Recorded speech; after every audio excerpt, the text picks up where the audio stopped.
Hello, this is Craig Larson at Larson Financial Advisors for the Market Minute on March 4th, 2014. The stock market continues to be extremely robust in the United States. We had a correction in February which amounted to a little more than just 2 bad days, after which the market abruptly bounced back up and has set new all-time record highs in most of the indexes. And then we had Vladimir Putin on Monday threatening to invade the Ukraine. The market didn't even drop a full percent. Now it looks like that crisis is over. Market's back up again. So this trend is definitely positive until proven otherwise.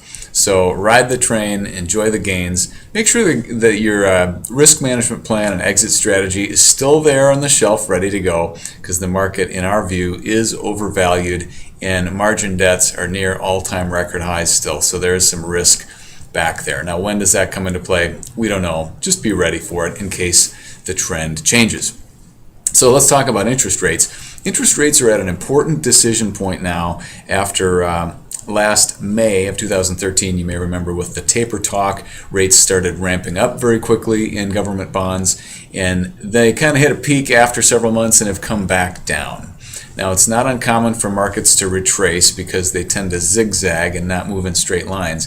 And right now, rates are at what I would call the Maginot line, meaning that we would kind of expect them to bounce up and start moving up again from here, which gives the analysts confirmation on the thesis that, hey, the economy is stronger than people think, things are okay, market probably still going up in stocks, bonds, bad. If, however, the 30-year government bond cracks through its Maginot line at 3.5%, or the 10-year bond at its line at 2.5%, it's going to force analysts to revisit their thesis, and it might indicate that the bond market is concerned about the economy, and it really changes things in that bonds are now good and maybe stocks are bad and the economy weak. So we'll just want to watch that line and see what develops. Gold has its own Maginot line at 1,550 an ounce. So if you look back over the last couple of years, before gold it really got decimated last year, it had come down to 1,550 an ounce several times and bounced back up. Then when it cracked through 1,550, it really plummeted.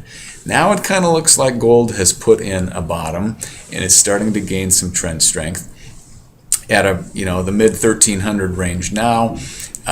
We'll watch and see if it can break through 1,550.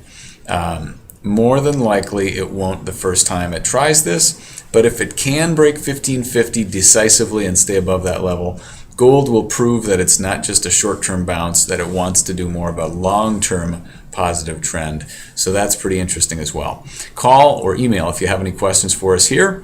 Thanks for tuning in and have a great week.